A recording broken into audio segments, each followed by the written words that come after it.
The Holy Gospel according to John. Glory to you, O Lord.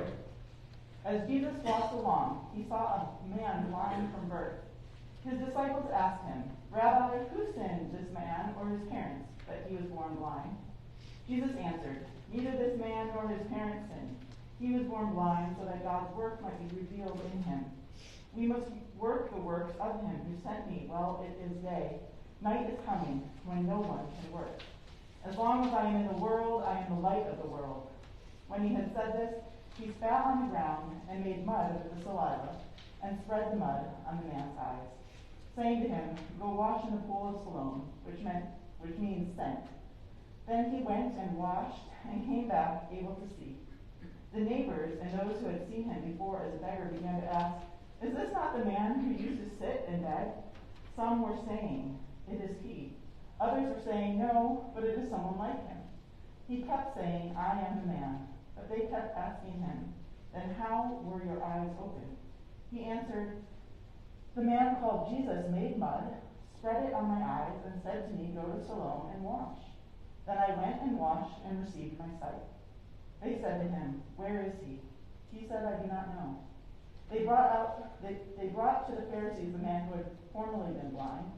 Now it was the Sabbath day when Jesus made the mud and opened his eyes.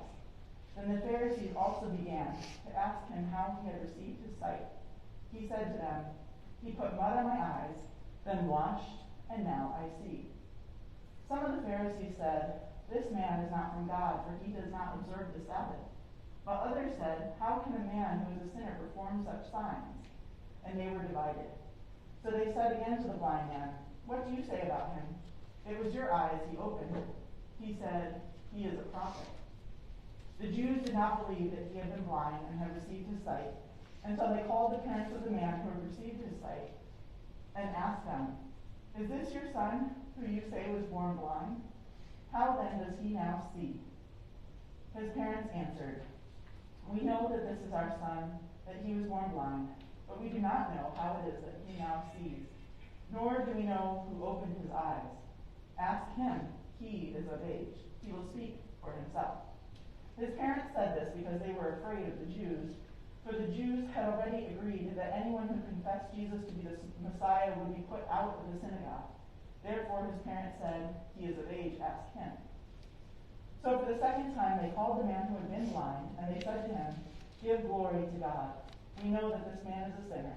He answered, "I do not know whether he is a sinner. One thing I do know, that though I was blind, now I see." They said to him, "What did he do to you? How did he open your eyes?" He answered them, "I have told you already, and you would not listen. Why do you want to hear it again? Do you also want to become his disciples?" Then they reviled him, saying, "You are his disciple, but we are disciples of Moses. We know that God has spoken to Moses, but as for this man, we do not know where he comes from." The man answered, "Here is an astonishing thing. You do not know where he comes from, and yet he opened my eyes. We know that God does not listen to sinners, but he does listen to one who worships him and obeys his will. Never since the world began has it been heard that anyone opened the eyes of a person born blind. If this man were not from God, he could do nothing." They answered him, "You were born entirely in sins, and you are trying to teach us?" And they drove him out. Jesus heard that they had driven him out, and when he found him, he said, "Do you believe in the Son of Man?" He answered, "And who is he, sir? Tell me, so that I may believe in him." Jesus said to him, "You have seen him, and the one speaking with you is he." He said, "Lord, I believe," and he worshipped him. Jesus said, "I came into this world for judgment, so that those who do not see may see, and those who do not see may become blind." Some of the Pharisees near him heard this and said to him, "Surely we are not blind, are we?" Jesus said to them, "If you were blind, you would not have sinned. But now that you say we see, your sin remains." The Gospel of the Lord. Praise to you, O Christ. You may be seated. I want to give a special thank you to Reverend Amy Diller Guida for sharing her sermon with me this morning. In other religious traditions outside of our own, the moment of conversion is very important. The language we may have heard or hear in our culture is, have you been saved? Did you get saved, or when did you ask Jesus into your heart? We may be familiar with the cultural version of Christian testimony, when someone is asked to give their testimony, essentially telling the story of how they were saved. Normally, they are expected to stand up, tell some boot-shaking story of how sin has such a grasp over their lives, whether it be bad relationships, or drinking, or drugs, or dancing, or card playing, and how there is some way they were called from their sin into a clean life of salvation in Jesus. They repented, accepted the gift of salvation, and don't live in their old ways anymore. Pastor Amy, who shared their sermon with me today, grew up in a testimonial type of church, a get saved type of church. Every Sunday, the pastor would have an altar call moment, asking who wants to come forward to be saved from their sins. Every Sunday night, the youth pastor would issue the same salvation invitation, asking someone to give a testimony. Amy would normally look around the room, thinking to herself, dude, it's the same people here every week. We're all saved. Let's keep this moving. Then, if someone gave their testimony, it was always more glamorous than hers. She had a basic teenage life. Her parents are still married. None of them are drug addicts. They all went to church a lot. It wasn't like she could say that God had delivered her from some loose women or meth or gambling.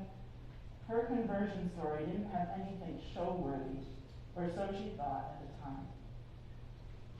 Biblical conversion stories aren't generally filled with the sins of the bottle or cards or dancing, but even without those things, they always seem to have plenty of punch. This week, we are invited into a conversion story.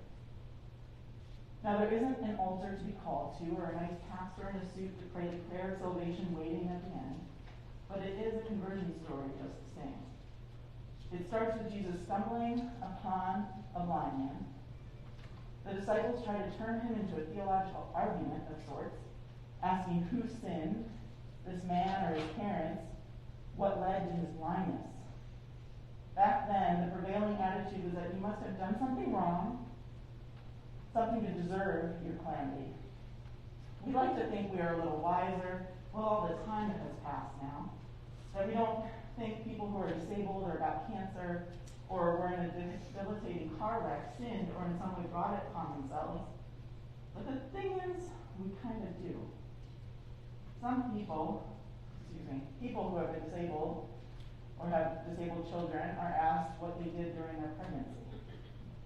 Victims of violence are asked what they were wearing. People who have cancer are sometimes asked what caused it. So perhaps Jesus' words to the disciples then can be good news for us now. That this man and neither his parents were sinners. They didn't bring this on themselves. This was just something that happened. Sometimes bad things just happen. Then things get a little messy. Jesus spits on the ground, makes mud, wipes it all over this guy's face, and tells him to go wash it off in a pool. Strangely enough, this man actually did it. He didn't ask to be healed. He was just sitting begging on the street. But this must have seemed like a better option. When he returns, he is able to see. And this is when things get really, really messy. Some people recognized him, and some didn't. They went back and forth asking, is this a beggar? No, yes, maybe. The community he was surrounded by didn't know him as anything other than the poor beggar. They didn't even know him as that blind guy Bob. They didn't even know his name. That was a really long scripture to not know someone's name, I'm just going to say. Naturally, his eye-opening stirs up a lot of controversy. So they ask him directly, how were your eyes opened? He keeps his answer simple. He tells of mud, of washing, of Jesus. But this wasn't enough. So they take him to the Pharisees, the religious leaders, where things only get more complicated. he tells his story again of mud, of washing, of Jesus. Then they get into a bigger debate about how this guy, Jesus, was a sinner, and he did this on the Sabbath, but the blind man assures them that he must be a prophet. The religious leaders think he is lying about this whole thing, so they call in his parents, who do in fact verify that this is their son who was born blind. His parents are fearful, though, of the Pharisees, because they had already said that anyone who gives Jesus too much credit will be shoved out of the synagogue. So they throw their son under the bus, sending the religious leaders back on him. They call the formerly blind man back and turn up the heat. Give God the glory. We know this man who healed you was a sinner. They shout. Then we get the line we all know. I was blind, now I see. This man looked at them and said, I don't know if he is a sinner. What I do know is that I was blind, and now I see. There is the story right there. That is the testimony, or conversion, or getting saved, or whatever we want to call it. I was blind, and now I see. Like the formerly blind man, he gets a little sassy with the Pharisees, asking them, do you want to be this man's disciple? I imagine he can for the first time. He can see the rage and confusion on their faces, and turns up the heat a little himself with that question. Eventually, he tells them that this Jesus guy must be of God, for never since the world began has it been heard that a blind person has been given sight. That if this Jesus was not from God, he could do nothing. Well, as we know, this doesn't fly with the Pharisees. They make good on their threats and drive him out of the synagogue. So this man who had no community support because he was blind, now has no community support because he can see. Irony there. He was driven out because he told a story about mud, about washing, about Jesus. Jesus, who hadn't been around for this whole part of the story, now finds the formerly blind man. They have a conversion on the side of the road. The formerly blind man now becomes the found man, now becoming a disciple. He once was blind, but now he sees. He once was lost, but now is found. The conversion of the blind man who becomes the found man is actually pretty glamorous. A blind man is made to see. But listening to him talk about it, it is amazing and amazingly simple. He doesn't try to understand the mystery or the miracle, nor does he use big words or long stories of a life of sin. He doesn't talk about when he got saved. He isn't invited into this long testimony. He simply tells the story about mud, about washing, about Jesus. This leads to his conversion, his change. And in a world where we hear that people don't change, they are who they are, that character, principles, likes, dislikes, and behaviors are set, it is hopeful to believe that people could change, that we are unfinished. There is hope in that. And the thing is that this change, this renovation of our souls, isn't something that we're in charge of. Like the blind man, Jesus is working on us. Giving a testimony, talking about our faith is simply talking about what God has done. It is telling the story of God in your life. For God is in all our lives, even when it isn't obvious. Your version of events of Jesus in your life, or when you were made to see, of when prayer was answered, a relationship restored, hope found, strength restored, has power to change you and others around you. Now, talk isn't actually that cheap. Talk with action is a powerful, holy thing. However, it is not always a comfortable thing. The blind man was cast out by his community. They couldn't handle his change, his conversion, his testimony. Talk can get us into sticky situations. We may be left by people who can't handle the change God is working on us. But while we may be left by people, we are never left by God. When we are sitting on the side of the road with new sight, that is when Jesus finds us.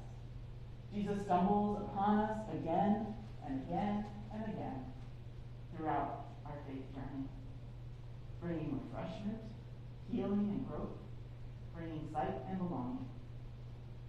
So we can keep telling the story of God, confident that we won't be left alone. We can keep telling the story